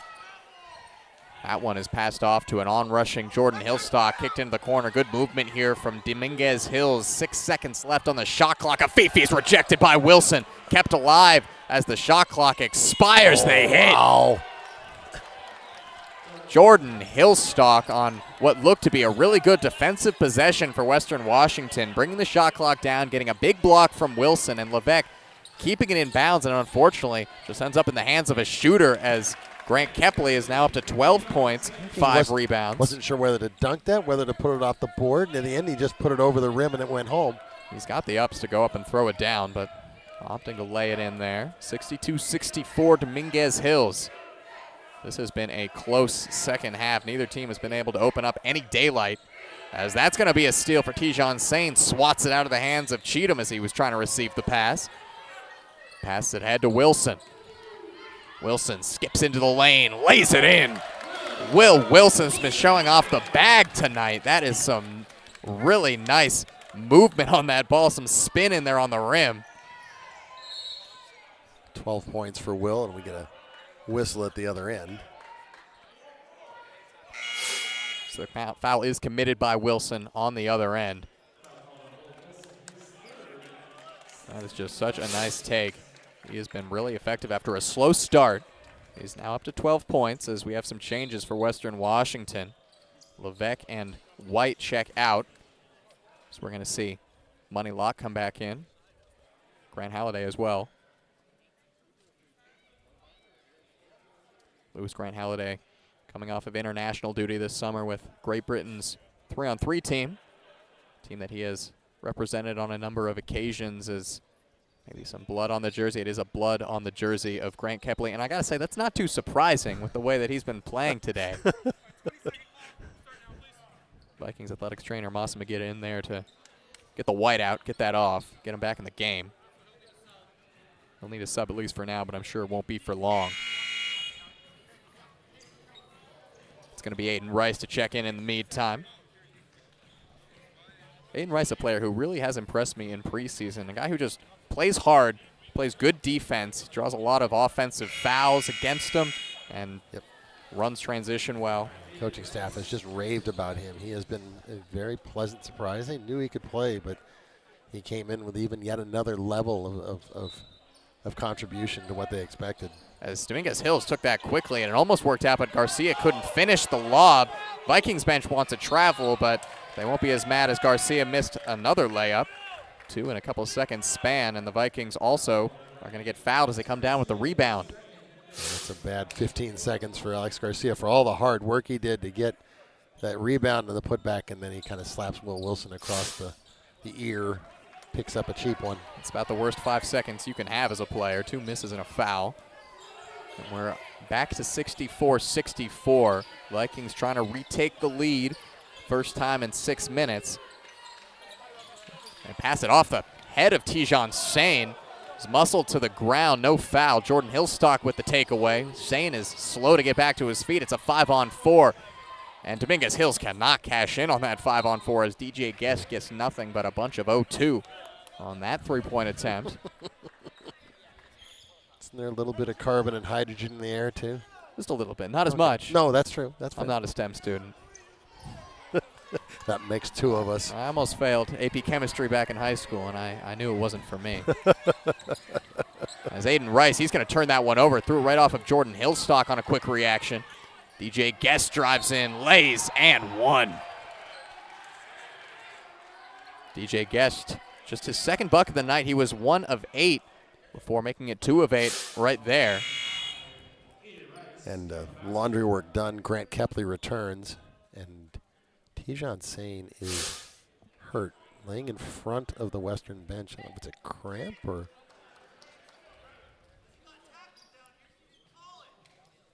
He was tangled up with Jordan Hillstock on that turnover. It was a lot of contact, but it was called as no foul. That was on the other side of the floor, so somehow he made it back over here, but then went down. So it's unusual, and it's worrying. He's holding that right ankle.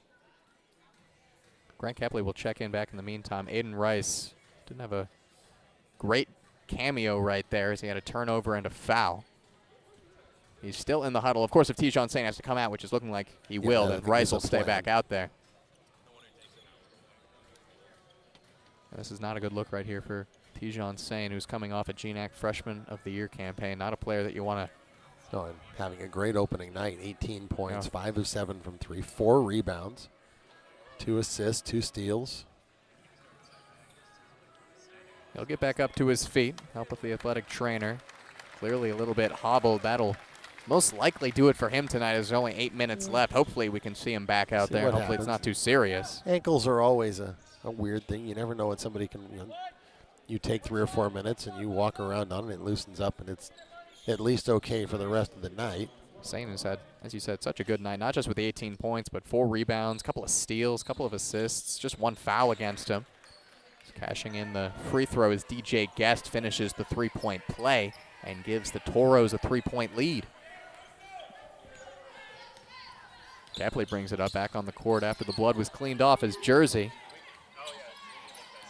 Crossover gets him switched on to Tan. Now he gets it off to Wilson. Into Lott. Lott gives it back to Wilson, who pulls up for a contested three-pointer and hits it. Your leading scorer on the night goes out of the game. Sometimes you might ask, where are you going to get scoring? But Will Wilson's had a great second half. They're getting it from other people, too, so not a problem. Wilson, who's been eating in the mid-range and in the paint, that's his first 3 of the night. That's a corner 3 that just rattles out from Jordan Hillstock. Vikings another chance to retake the lead. Tar Heel is the play call from Tony Dominguez. Kepley takes it into a swarm of bodies and he loses it. I don't think that was the play call as it was supposed to be executed as Tan drives the other way. And it's a blocking foul against Lott in the restricted area. Yeah, that was not Dean Smith approved, was it? It was not. It was not what they wanted from that play. As Tan just using the strength there right on the line of the restricted area. And that'll lead us to immediate timeout. Tan will shoot free throws when we return. 67-67 here on Vikings TV. We'll be right back. Original, never compromise. Nobody can mess with my copyright. Make it look easy, you don't have to try that.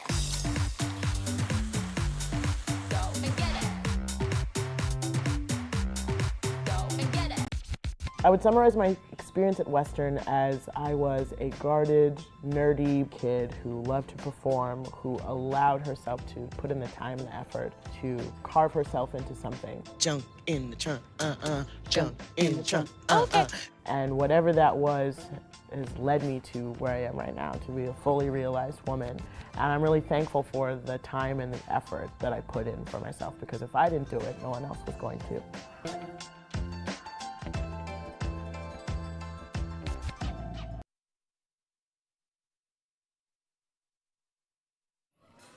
67-67, Western Washington Dominguez Hills are playing out a really good first game of the season right now. I'll remind you, this is the Dominguez Hills team that came in preseason ranked number 12 in the nation and just won the regular season title in a tough CCAA conference. This is good competition the Vikings are hanging with right now. Really good sign for this season with an untested group of guys. Oh, absolutely, and I say it's a fresh start.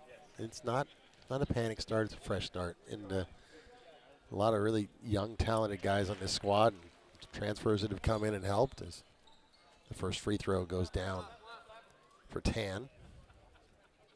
Tan started this game, but he's only played 13 minutes.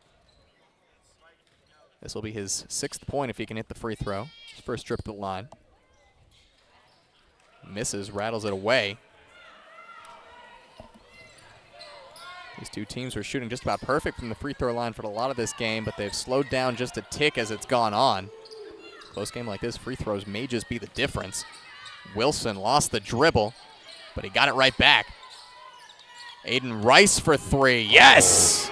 Aiden Rice is off the mark in his Vikings career with a tray ball. With a hand in his face as well. Aiden Rice, who was a prolific scorer at the high school level in Beaverton.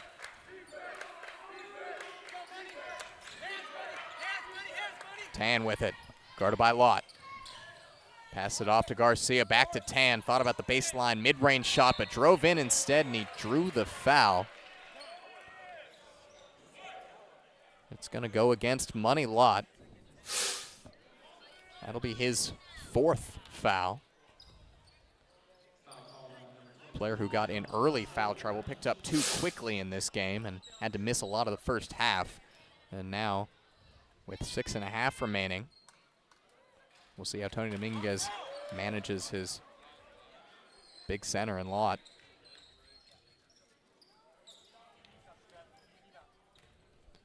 Trevor White is getting ready to come back in on a make. As Tan just rolls that one in. I thought they tightened that rim. I think they did, but they did. Getting the rolls as Lott frustrated as he comes to the bench. We mentioned Aiden Rice, his sister Emily on the women's soccer team. A big day in Billings tomorrow. GNAC track or cross country championships, and both the Western men's and women's soccer teams playing in Billings tomorrow. Crucial game for the men. Women have already locked up the GNAC title in the regular season as Wilson gets a player in the air, goes up and under, and finishes. Vikings a 3-point lead. Will Wilson is on takeover mode right now. He's up to 17 points. I love his game. It is an old school element to Will Wilson's game. Tan with it. Hands it off to Cheatham. Cheatham loses it. Taken away by Kepley. Wilson back on the ball. Back out to Kepley. Kepley lost it as he went in. No whistle. It's going to be Vikings ball staying at this end of the court. Changes for Dominguez Hills. It will be the big man change as Tan comes out and Afifi comes back in. Afifi is 3 of 8 from the field today with 3 rebounds. Look at that take by Wilson again. And while we were in replay there, Wilson hit yet another mid-range jumper. Yeah. Looking through the bios at Dominguez Hills, one of their guys' favorite players was DeMar DeRozan. He's kind of getting looking like it. Near view of that tonight. As DJ Guest with the response. Lead is back to just 3. Vikings on a 10-2 run. A fun season opener, Adam. These teams have gone at it hammer and tong tonight. It was an interesting matchup with a defensive-minded team and an offensive-minded team as Wilson has another bucket. He's up to 21. 17 of those in this half. He missed some of that first half, and for other parts of it, he just was a bit cold shooting it, but he is not cold now. Vikings have a 5-point lead. Garcia is unable to cut into that lead. Biggest lead of the night at a great time.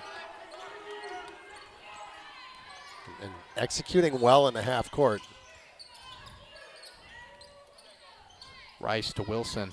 Grant Halliday. Grant Halliday tries his luck, and that one's short.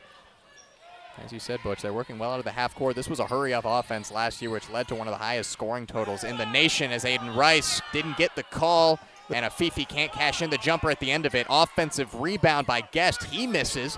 Taken down by Cheatham, and on the third chance, Dominguez Hills does cut it down to a 1-possession game. 19 now for Cheatham.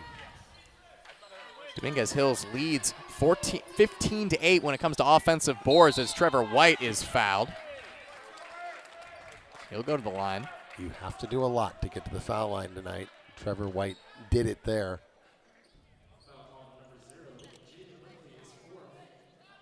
Vikings had trouble with the defensive boards last year, and it's coming back to bite them. Game 1 today as Dominguez Hills has doubled up the Vikings in offensive boards.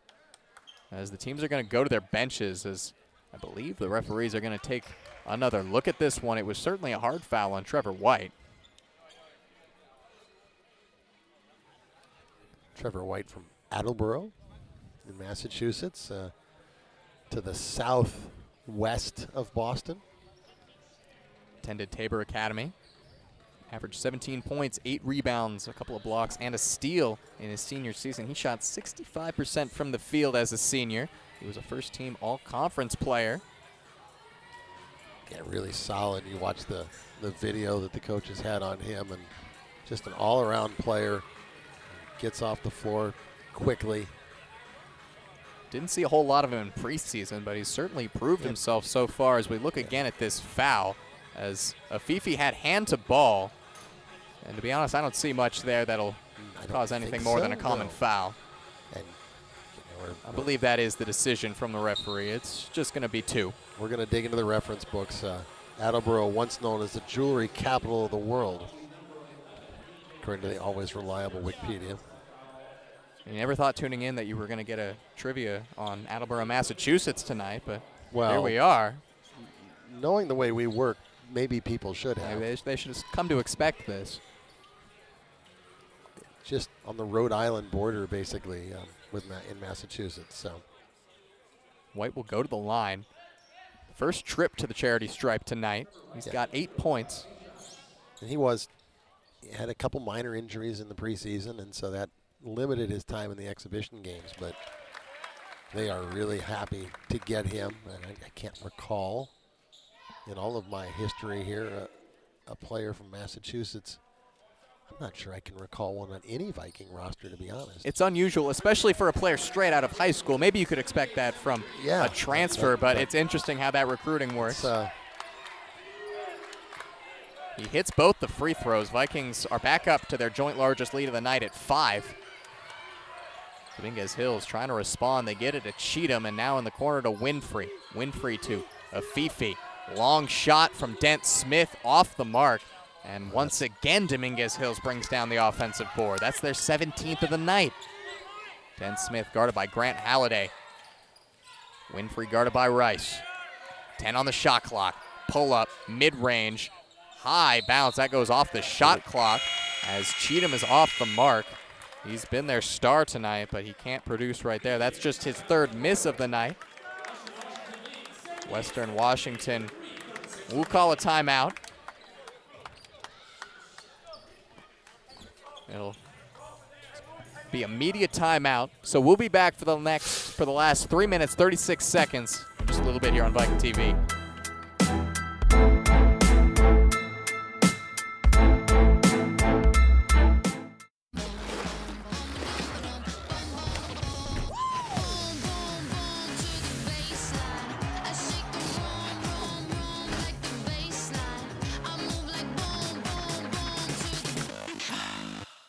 In NCAA Division II, community engagement is an initiative at all 25 national championships because student-athletes want to give back while competing for a national title.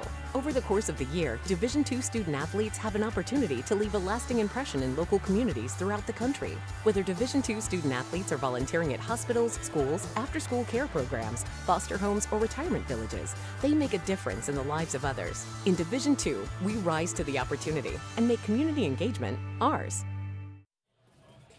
So we are back. The Vikings with a 78-73 lead. 3 minutes, 36 seconds to go. Kind of set the stage here for you. Western without Tijan Sane, who is back on the bench. Well, I don't know if we'll see him or not. He twisted an ankle earlier. And then Cal State Dominguez Hills, for a totally different reason, has been out without their leading scorer, Jeremy Dent-Smith, who picked up a fourth foul about 3 minutes into the second half and has just come back in. Be critical to see whether he can get his rhythm back in time. He'll be fresh. And can he find the range after being on the bench for an extended period of the second half with 4 fouls? And he's been cold. He's just 2 of 11 in this game. Both of those makes were 3-pointers, though. He's 2 of 5 from long range. Very early. As Rice handles it at the horn of the Viking, guarded by Dent-Smith. 6 on the shot clock. He's got to go quick. He does, all the way in himself. Leaves the layup short and rebounded by the Toros. As a foul is committed there as Rice tried to dive in to take it away from Dent-Smith. Second foul of the night against Rice. Vikings, 3 freshmen on the floor right now. It really just illustrates the difference between this Dominguez Hills team and Western Washington team when you talk about experience. Afifi, a transfer senior. Winfrey, a senior. Dent-Smith, the youngest one out there. He's a junior. 79.6% from the foul line last year, but he misses the first. Misses the first, and on this occasion will take the whammy. Vikings still at a 5-point lead. Just about every time we throw a percentage at somebody tonight, right? Except for the guy that was shooting 53%. He, of course, hit his. And Dent-Smith actually misses both of his free throws. Wow. It has just not been his night. A big break for the Vikings. Kepley up to Wilson. Wilson has got 19 points this half. Kepley, long mid-range, misses. Back iron and nice out. Tap. Tapped by Jaden Winfrey, gets the board to Dominguez Hills. And getting it right back to Dent-Smith. And that time he gets it to fall. That might be his first point since 5 minutes into the game, 6? Roughly, yes. Hit the 2 threes early. And a nice aggressive move there. Very quick first step. Trevor White, a 3 to extend the lead. Yes! Trevor White's third tray of the game, and the Vikings are up 81-75, 6 points, their biggest lead of the night. Dominguez Hills were so good in close games last year, 8-0 when decided by less than 5 points. They have some late game magic here in Carver Gym. They get it started with a long 3 from Jordan Hillstock. And it's back to a 1-possession game as we hit the 2-minute mark here on WECU Court. Photo finish down the stretch.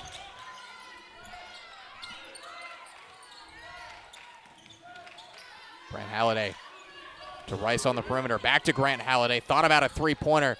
Rice in the corner. Nope, but he's fouled. Foul goes against Jeremy Dent-Smith. That's a tough one to give up at this point in the game. That's his fifth. He's gone. Ooh. See if we can get a look. We could not see it live because the entire Viking bench was standing up, blocking that deep corner. And looks like it's going to be Alex Garcia in to replace Dent-Smith. Well, he just catches him as he goes by. It looks like there is this. Now he's claiming that there was a little kick out by Aiden Rice. Just such a frustrating night for Dent Smith, the All-American. He's had a frustrating time in this tournament. Last year, he had 10 points against Western, was 5 of 12, and just had 3 points against Simon Fraser in the second game. So he got it together, though, of course, putting together that CCAA Player of the Year campaign. That was the low mark of his year. I mean, Yeah. after that, he was flying. So Really, 9 you could games say. of 20 points or more, and just did so many things well. And he will. And he'll come back. This is an off night, but you know he's going to find his way. Oh, boy. Rice is off on that free throw. He's only able to hit one. That's a 5-point lead. Quickly down the other way is Cheatham. As they give it away, he dribbled it out. And Toros say there was a touch. They're probably going to go to the monitor on this. We're going to get a review. This late in the game, you got to go to the monitor on that close of a call. I thought it was touched, but I actually thought it went last off of a Fifi's hand.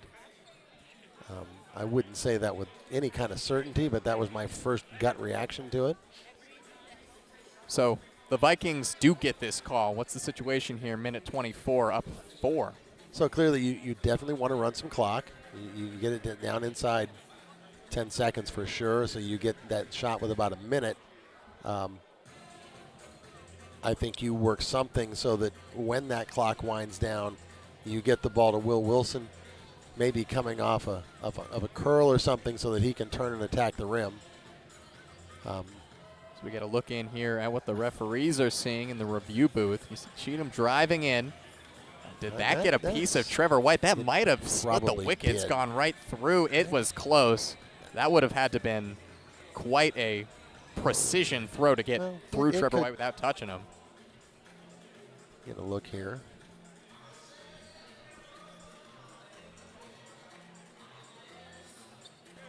You know, it's even possible. I don't think is it possible that Aiden Rice touched it off of the pass? That's the initial pass? It's going to be tough to overturn. No matter what is right or wrong, the call on the floor might have to stand because that's tough to see. I wonder if from the other angle, the net cam here, the best angle we have, and the unfortunate thing about that is it's the lowest resolution one. It's hard to see spin change on the ball to see if it did take a deflection. And that might have even taken a touch off of Fifi at the end. I mean, that's millimeters. They have in cricket where you can tell if it hit the bat, right? And then you get the little sensor on wiggle the ball. thing, yeah. Teams are back out on the Now court. This is a better really angle. good angle.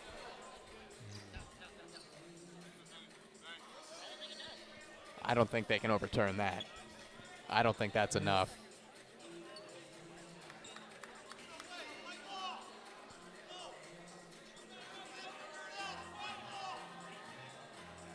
I mean, you can go frame by frame here. But Let's see here. This is. We might see the ball move from this angle if he hit I it. see daylight in between Trevor White and the ball on that angle. And it is white ball.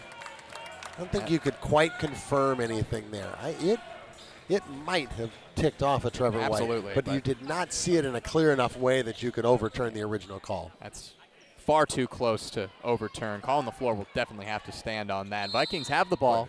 4 minutes left, and as you said, Butch, they're going to run some clock as Toros go to a full credit to press. the replay booth and getting a lot of really good angles on that. You still couldn't tell. So run this down, you get the shot clock to about 10, and then you can execute. Like I said, if you could get Will Wilson on the move here so he can attack. It's almost taken away there by Cheatham as they get it to Wilson. 10 on the shot clock. Wilson kicks it to Rice. Long three-pointer was tipped, and it fell to Grant Halliday.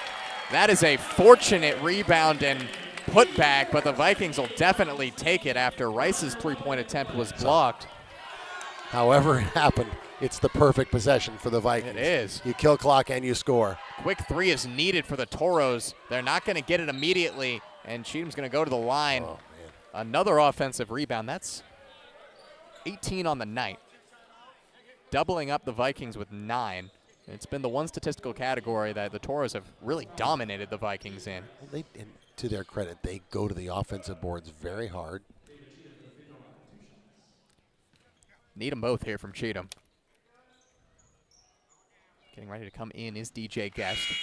David Cheatham having a night worthy of those shoes. It is an impressive pair of shoes. 20 I'm surprised points, at how much. 7 rebounds, and we talked about the offensive. He's got 5, and Guest has 5. So they've really attacked it hard. They take a Fifi out, so it's going to be a smaller look right now for the Toros as they're going to need some quick buckets. It's a 4-point game as he hits them both. Yeah, so now you're looking at a lineup, and given the circumstances, they're going to be in full court pressure. So the Vikings, again, without Tijan Sane, are going to have to break this down. They did last time without too much difficulty. It is. And it's probably still, it's too early to foul. And you want to, if you can get a stop here and get a bucket, or if you can get a steal and score early, it's even better for Dominguez Hills. So the Vikings need to avoid turning the ball over against the pressure. And then again, I think you get down inside 10 seconds and you give the ball to Will Wilson. I would rather not do it off an isolation. I would rather him come off a curl or something like that where you can get the ball where he gets it on the move rather than defense being set on him. So, but we'll see exactly what they do as the Vikings are in the huddle there. We will. It's unfortunate not to have Tijan Sane in the situation. Such a good ball handler and, of course, such a good free throw shooter, as he has not come back into the game after picking up that knock on the ankle. So if we only have so many people we can look at for last year's stats for the Vikings, but Will Wilson was an 81% free throw shooter, and as you said, Tijan at 89, and Louis Grant Holiday was 85-7 last year as well. So you have options out there. This was the best free throw shooting team in the GNAC. And so it's Wilson and Holiday and 3 freshmen. Yes. And so the future is now. Absolutely. That has been the message this year, is the future is now. And the future's been here tonight, and it's come through against a good Dominguez Hills team. They've just got to close it up here. It's a 2-possession game as it stands. Holiday gets it into Rice. He's fouled. So they did decide to foul right away. They'll send Aiden Rice. Now, with your level of research, I half expect you to tell me what Aiden Rice shot from the foul line in high school last year. I can tell you his counting stats. I cannot tell you his percentages. I did all the research for these over the summer as the recruiting class was announced, and it's difficult to get some of these numbers. I know. Your level of research, though, I figured you might have had contacts in Beaverton that you were calling to get those numbers. So that's the one length I didn't go to. If he had played at Hellgate in Missoula, you'd have had it. I know would have had it, absolutely. Rice is off on the 1-and-1. That's a big miss. Winfrey drives in, and Rice on the other end gets a block from behind. Wow, what a play. Makes up for the missed free throw, rejecting Winfrey. That's the exact kind of play that has really impressed in preseason, but they do get the bucket from Cheatham. It's a 2-point game here. All 3's up on the clock. So the Vikings, Tony Dominguez is going to call a timeout. That's probably a good decision. Set up what you want to run. They certainly did have something ready to go there, but a little bit of chaos and a young team. Why not use that timeout, get everybody settled, make sure everybody knows where they're going. And this is, as we've said, a Toros team that is experienced in these spots. They were so good in close games last year. It's a lineup that has played together for a while. Western Washington, they had a bit of trouble in late game situations last season. I mean, you look at the loss against St. Martin's. You don't like to remember that loss to St. Martin's in Lacey, a game in which they had a late lead, had a late chance to go ahead, and ended up turning the ball over and giving up a final second layup. It was something they had trouble with last year, and closing this one out, if they can, will be a really nice way to start things out, start out on a new foot. Like I said, a fresh start. And if you can get a win in that fresh start, that would just be a massive plus to start the year that way. Dominguez drawing up the play here, an all-important inbound play, as it is now just a 1-possession game. Vikings, they're in the bonus. Free throws on a foul. It'll be White, Grant Holiday, Kepley, Wilson, and Rice back onto the floor. Same 5. And it's still the small 5 out there so for Dominguez Hills. get the ball in. That's and they have changed it. They're going to go to this this line play instead of what they had before. Bit of a ultimate frisbee play here. They get the runners going, and they can't find someone immediately. And Grant Halliday just got the timeout called in time. So a good, smart play by the second most experienced guy on the floor, Louis Grant Halliday. And now I think that's the last timeout for the Vikings. It's now or never. They've got to get the ball in. We saw Luke Lynn checking in there on defense for Dominguez Hills. The only freshman on this Dominguez Hills team who's gotten minutes tonight, one of just 2 on the roster alongside Isaiah Bernard Lopez. Lynn is back on the floor as well as Garcia, guest. They also have he's not on the active roster. I think they're planning to redshirt him a 7-footer from Gardena in Southern California. And it's a different look here on the inbound play for Western Washington. They get it into Rice, and he draws the foul. He'll go to the line again. And the freshman, once again, a couple of big shots from the charity stripe.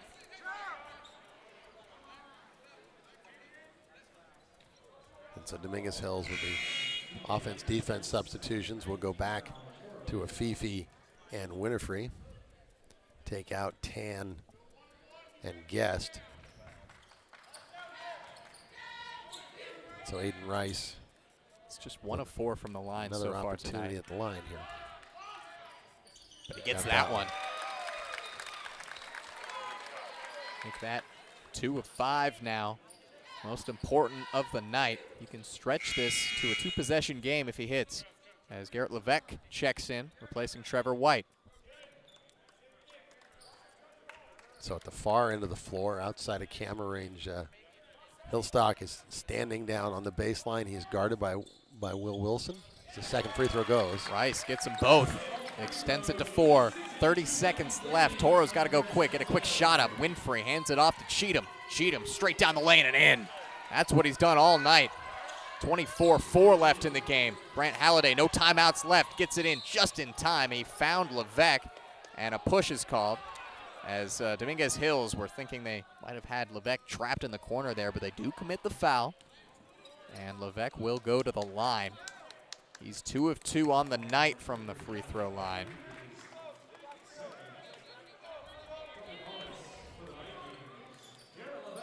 Back in Coronado High School, he was a 77% free throw shooter. You do have his high school stats. Wow. I do.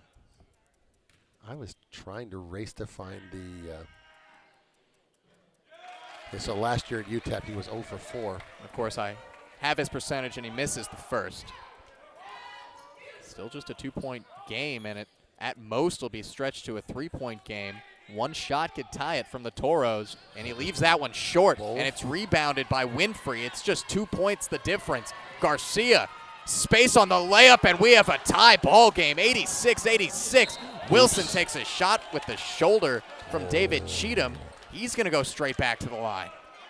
And you've been in foul mode for the last 4 possessions. And now the game's tied, and David Cheatham doesn't realize that and commits a foul. Big bucket from Garcia, the 7th-year senior. Wilson to the line to give the Vikings back the lead. So 2 of 2 from the line. Tough break for a guy who's had an incredible night. And Will Wilson now gives the Vikings the lead. Money Lott checks back in. So again, the offensive and defensive substitutions both ways here. And Money Lott will go back and protect the rim.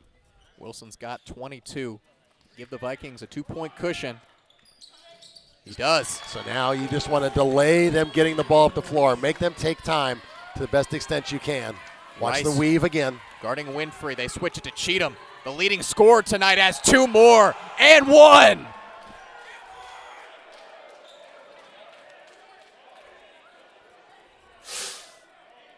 As Cheatham looks shaken up. What a take again and again. He took a shot to the face right there from Money Lott. And they are going to go I don't know if that's going to be erased. I think they're going to review it, though. Above a common foul, I'd be surprised. But regardless, the damage is done. Cheatham's up to 27. Yeah, Dominguez Hills has run that play a number of times, especially late in the game with Cheatham, where the point guard pushes the ball up the floor and they run that high-speed dribble handoff, and he just gets it at full acceleration and takes it to the rim. And he's had all sorts of success with that in the last few minutes here. It's a real quick hitter. This is a career night for Cheatham. 27 points is the most he's scored as a Toro. Previous high was 22. Of course, he had that medical redshirt year last season. Previous high came against So here we'll Concordia. get a look.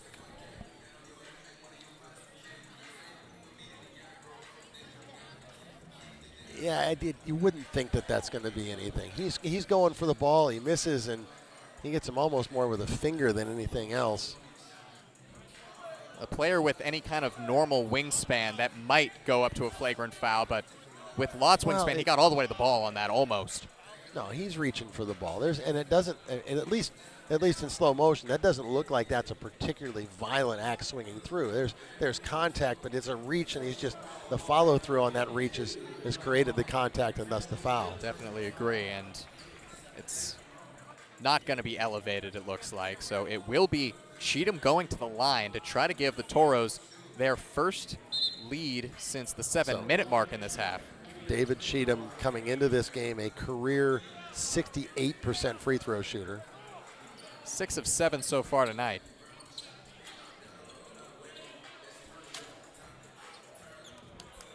Chance to give Dominguez Hills the lead. Now the Vikings, remember, out of timeouts. You have to go. You have to go quickly. And so hopefully in that timeout, they've set up something. Cheatham does give the lead You would to the guess Toros. that Will Wilson gets the ball somehow here, and he's got it. They do get it into Wilson, brings it up the court, guarded by Winfrey.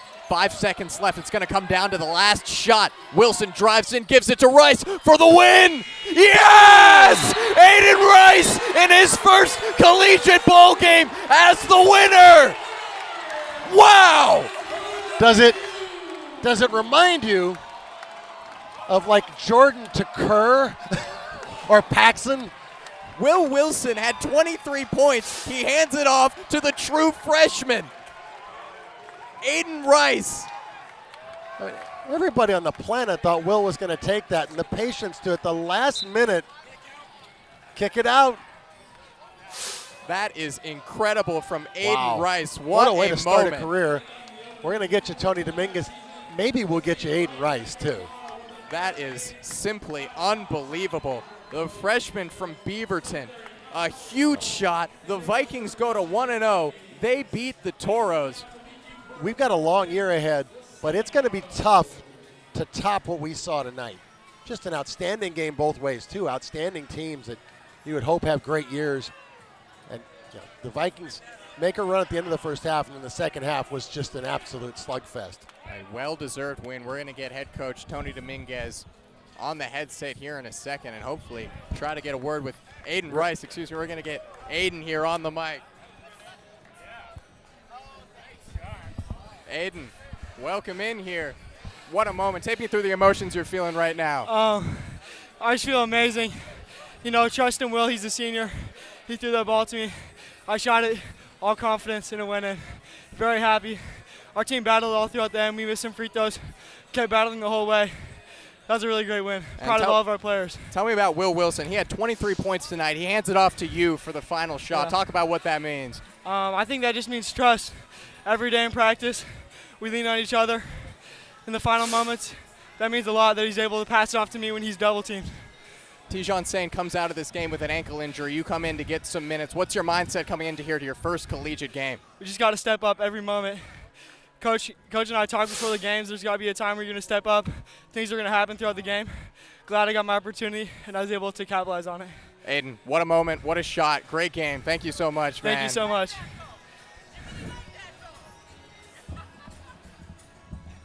As we're also going to try to get we'll get you Tony Dominguez talk here with Tony now. Dominguez.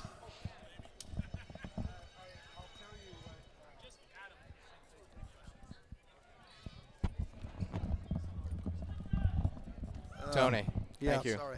Thank you for giving us a second here. Tony, what a game. This is a young team. Talk about the fight it takes to come through with a big win like that against an experienced Toros squad. Yeah, it was amazing. It was phenomenal. Well, I mean, super exciting. I think we've had a lot of injuries. You can see that there's 3 or 4 major guys that didn't even play tonight. And I'm not saying that like the game would have been different, just saying we've had a hard time getting continuity in each game. So to be able to pull this out against them, they're very good. Had a great season last year, preseason 10, I believe, or something good. So we'll take it. Talk about the performance from Will Wilson tonight. A lot of those points coming in the second half, down the stretch, coming through. How much did that mean to the team? It was huge. Will's got he had a few nagging injuries that's really been bothering him, and so I think that him fighting through that in the second half was tremendous. And when he gets to be healthy and full speed, he'll be even better. But I think he did a great job tonight. Take us through that last shot. Aiden Rice, the true freshman. What a moment for him. What does that mean to get that in your first collegiate game? Oh, man. He's such a hard-working, great kid. Deserves it. Not that everyone doesn't deserve a shot like that, but he just works so darn hard. He's such a coachable young man. So awesome. Tony, thank you so much. Right. What a win. Congratulations. Yep. Thank you. Final score here, Vikings 91, Toros 89. We'll be back here tomorrow as Western Washington takes on Cal Poly Humboldt. I've been Adam Rice, joined by Butch Kamena. Thank you so much for tuning in for what has been an amazing first game of 2024-2025. Good night, and as always, Go Vikes.